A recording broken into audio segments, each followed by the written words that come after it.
Nouveau podcast aujourd'hui consacré au jeûne intermittent, où on va voir comment prévenir et même guérir le diabète de type 2, sans traitement, sans médicaments, simplement avec l'alimentation.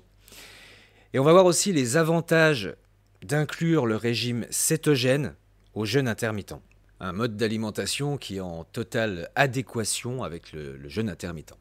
Il est important de savoir que le régime keto ou keto-diète, c'est le régime cétogène ou cétonique.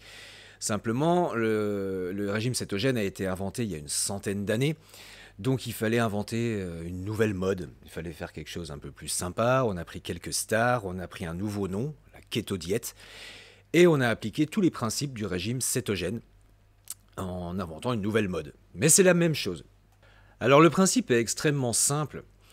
Il s'agit de s'alimenter exclusivement avec des bonnes graisses, des protéines, et de limiter un maximum l'apport en sucre, en glucides. Le but étant d'obliger notre corps à fabriquer son énergie à partir de graisses, plutôt que de consommer directement des glucides, de l'énergie toute faite. Et ça va avoir beaucoup d'avantages. Tout d'abord, la consommation de bonnes graisses et de protéines ont un effet très rassasiant. Donc on n'aura pas faim grâce à ça. Et le processus de digestion est plutôt lent.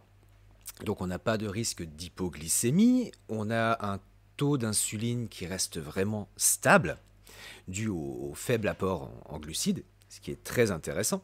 Donc je rappelle que l'insuline est l'hormone du stockage, c'est elle qui a pour rôle de nettoyer les excès sanguins, principalement de sucre. Donc tout comme le jeûne intermittent, l'avantage est de garder un taux d'insuline le plus stable possible, afin d'éviter toute prise de poids, d'encourager la perte de poids et de prévenir énormément de maladies. Donc l'énorme avantage de la diète cétogène couplée au jeûne intermittent, c'est que d'habituer son corps à produire sa propre énergie à partir de gras, pendant le jeûne, votre corps n'aura plus aucun problème pour aller puiser dans vos cellules graisseuses, dans vos réserves de gras, pour fabriquer de l'énergie. Ça sera un mode de vie normal pour lui. Le fonctionnement du corps sera beaucoup plus fluide, parce que sa source d'énergie sera toujours la même. Les graisses que vous lui apportez par l'alimentation, ou les graisses de vos réserves lorsque vous jeûnez. Vous voyez, c'est un peu comme une voiture. Si chaque jour vous alternez entre une boîte automatique et une boîte manuelle, vous allez devoir rester concentré tout le temps pour ne pas vous mélanger les pédales, entre guillemets. Le corps, c'est un peu pareil. Si vous lui laissez conduire une automatique chaque jour, ça va devenir entièrement naturel pour lui. Il n'aura plus de questions à se poser, ça sera son mode de fonctionnement. Et un mode de fonctionnement qui est vraiment en adéquation avec le jeûne intermittent. Ce qui m'amène au deuxième point de ce podcast, comment prévenir et même guérir le diabète de type 2 simplement avec l'alimentation, sans médicaments, sans traitement médical. Alors, j'invente rien, je tiens ça de plusieurs études, dont une qui a fait pas mal de bruit, une étude québécoise. Et c'est plutôt rare qu'une étude qui nuit, entre guillemets, à l'industrie pharmaceutique fasse du bruit. Donc je tenais à vous la partager, parce que c'est vraiment extrêmement simple. Alors pour gagner un peu de temps, je vais vous résumer la conclusion.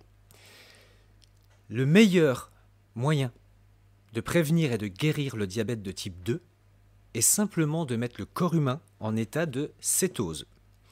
Soit par la perte de poids, en obligeant le corps à utiliser ses graisses de réserve comme source d'énergie, soit en utilisant un mode d'alimentation riche en graisses qui va obliger le corps à fabriquer son énergie à partir de gras. Ça vous rappelle rien ? Le régime cétogène.